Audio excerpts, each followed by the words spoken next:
Arkadaşlar merhaba, kanalıma hoş geldiniz. Bugün sizlere kuru öksürüğe iyi gelen, balgamlı öksürüğe iyi gelen, balgamını çıkartamayan kişiler için muhteşem bir kür hazırlıyorum. Bu kür tam sizlere göre arkadaşlar.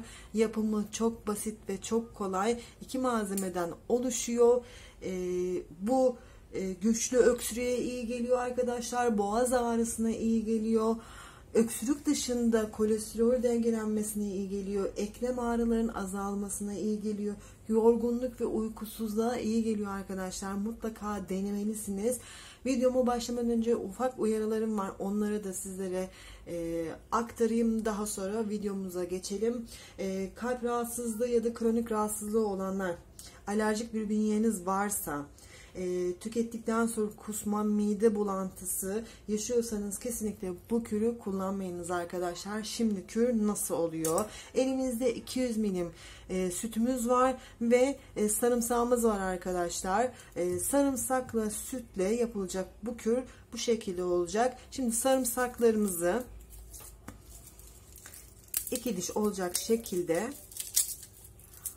ayıracağım. Şöyle alayım.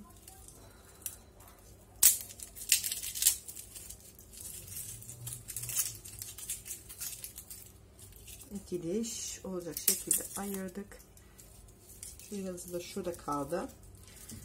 Şimdi nasıl yapıyoruz? Sarımsağımızı soyalım arkadaşlar. Daha rahat, kolay soyabilmeniz için şu şekilde yapıyorum ben. Siz de yapabilirsiniz. Bıçağı bu şekilde tutup şöyle bastırın. Evet. Bakın zaten kolayca ayrılacak. Zaten sarımsağı da doğrayacağımız için ezilmesinde de bir sorun yok. Arkadaşlar sarımsağı doğrayacağız. Küçük parçalar halinde sarımsağımızı doğrayalım. Öksürüğü anında geçiriyor. Astım hastaları kullanabilir arkadaşlar. Astım hastalığına iyi geliyor. Uykusuzluğa iyi geliyor. Boğaz ağrısına iyi geliyor.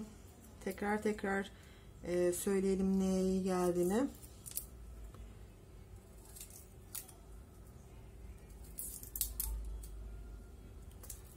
Bu sarımsakları bu şekilde soyalım ve doğrayalım.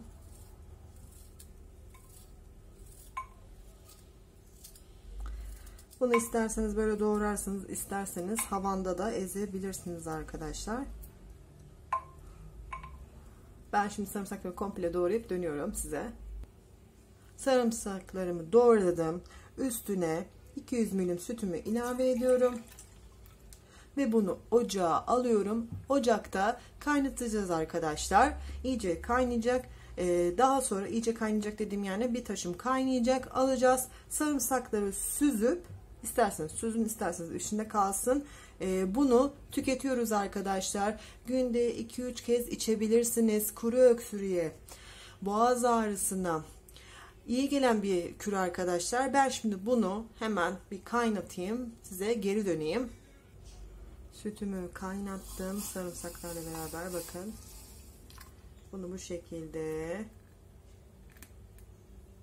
bardağımıza aktarıyoruz.